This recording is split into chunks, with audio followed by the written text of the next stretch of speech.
Yesterday, pictures of a prototype Traxxas scale truck were released from the Nuremberg Toy Fair.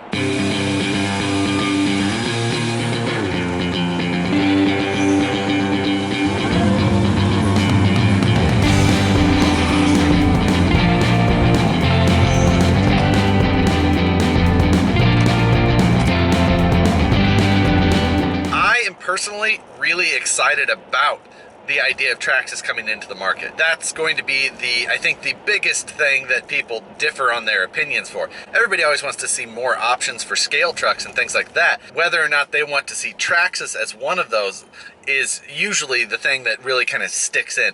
So, as of yesterday, we've seen maybe like a half a dozen decent pictures of this new prototype scale truck is all. I don't know why it's been so few pictures, if it was on display at the toy fair, or what the full story on that is. As far as the things that we can tell from the initial pictures that are worth noting, it does have a ladder chassis.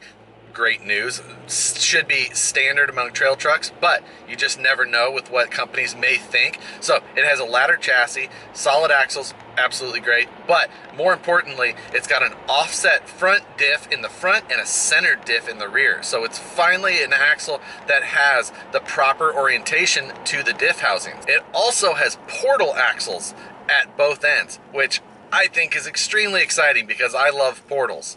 Now, for those of you who don't know what a portal is, it's basically a gear reduction unit that happens outside of the center of the axle. It goes towards the outside, and then there's a gear reduction unit that also adds more clearance at the same time. It's got a forward-mounted motor that looks like it's mounted pretty low. Also very nice. It has a realistic transmission transfer case assembly because of that front-mounted motor. Now, also in the pictures, you can see 3 servos mounted in the center of the chassis. 2 of them appear to be cable-operated diff locking systems. It's a cool idea. I am very skeptical to see it work at our scale. It's been tried before. There's a lot of forces when you're all the way past all the reduction and you're trying to lock and unlock a differential at the axle. So we'll see. Being that it does have portal axles, if it's got some reduction there, you would get some assistance as far as being able to beat the leverage. But I still am I'm skeptical to see that work. So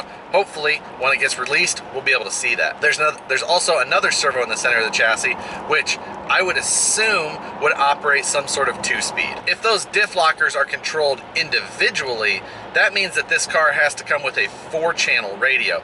If those parts are standard, they may be optional upgrades and things like that that they have planned. Hard to say. They could get away with a 2-channel then out of the box and give you up to 5 channels if you wanted to control those front and rear diffs individually. The body that they put on it is a Land Rover with kind of a roof rack type cage on it and some bumpers, fender flares, things like that. Bodies I never get too hung up on. Bodies are easily changeable. The windows on the body are kind of that typical Traxxas completely blacked out look, so that's kind of useless anyway. So I'm not really concerned about the body that they put on it. Now I'll tell you why else I'm excited. From 2007 to 2013-ish, I traveled all over the country comp crawling. Now, in that comp crawling group, one of the guys who was a top 5 driver, you know, in a lot of those national events, and that's back when comp crawling was big and the groups were huge and, you know, competition was really tough because of the number of drivers. Back then, one of the top 5 guys worked for Traxxas, always wanted to get into scale rigs, was an awesome driver. He knows what it takes to build a good rig in our genre. I hope that he had something to do with this truck. It would be awesome if he did, and it would give me so much more confidence in the design of the truck as a whole. Traxxas pricing is another thing that people bring up. Traxxas puts out some cars that are extremely affordable. I think that Traxxas pricing for what they provide is usually pretty hard to beat. So, you know, people were saying, oh, it's Traxxas, so it's going to be $800. I'm like, well, you got to look at those cars that they're charging that crazy money for. Those cars are built so big and beefy with crazy powerful brushless systems and things like that, yeah, that's going to be more expensive. But on this truck, right now in the pictures, they showed a 21-turn Titan motor.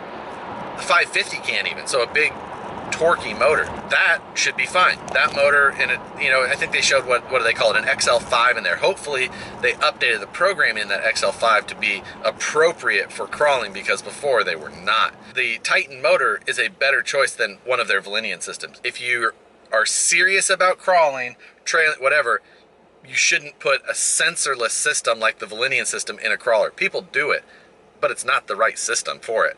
You know, it may work for you, but there's a difference between working for you and working the best. And a sensorless system from anybody is not going to work the best. You can run it, you can have fun with it, but if you want the best performance, you need to get that out and get a censored system in. So for them, not putting in a brushless system is a good call. And keeping the price low, cost of entry low into this segment of the hobby is great. So that's the big news on that. Now, there is other, you know, new trucks have been coming everywhere on the market right now. You know, the HPI Venture they've been really pumping up the volume of pictures they're releasing from the Nuremberg Fair as well. I mean, they gave us all kinds of detailed photos on it. So that is another truck that could be a serious contender as well, depending on when it comes out. We've got a lot to see on that truck yet, but I'm also excited for the HPI. This year is really shaping up to offer us a ton of new options. You know, the MST, I think the CFX-W is the only one that I'm really interested in. The little CFX, not very impressed with it, you know, as far as what I'm interested in. So the CFX-W, the HPI Venture is yet to be seen and looks interesting. The Traxxas scale rig, yet to be seen, but definitely interesting. Of course, the SCX-10-2 is the benchmark to what all of these are going to be measured on. And then we have the Vetera still. So this year is looking to be really exciting. So now I'm almost to the Sacramento Gun Club for a little bit of a range day. And then I'm going to go home and get this video edited. And we'll see what you guys think about all of these new cars coming. So I'm actually on my way home from the range now, and I had actually got a couple of more pictures of the car, and it's sitting next to another car, which is a Slash, and in comparison to the Slash, it looks big, like pretty good size, and actually I really like that. I think the scale of it looks really good, and I'm actually really excited to see some of the actual details about this thing. You know, is it a 14-inch wheelbase, true looking scale rig? And if so, the axles could be really cool. It also gives the opportunity for some much stronger gears in that size.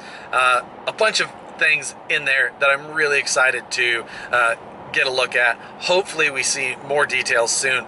The pictures of the one that was sitting next to the other one looks a little bit more polished than the pictures that we had seen earlier yesterday. So pretty interesting, even more exciting to see, and hopefully we get some real info on this car this week, because it is really exciting to see Traxxas getting into this market. So with that, that's all I got for this one, guys. Thanks for watching, and we'll see you on the next one.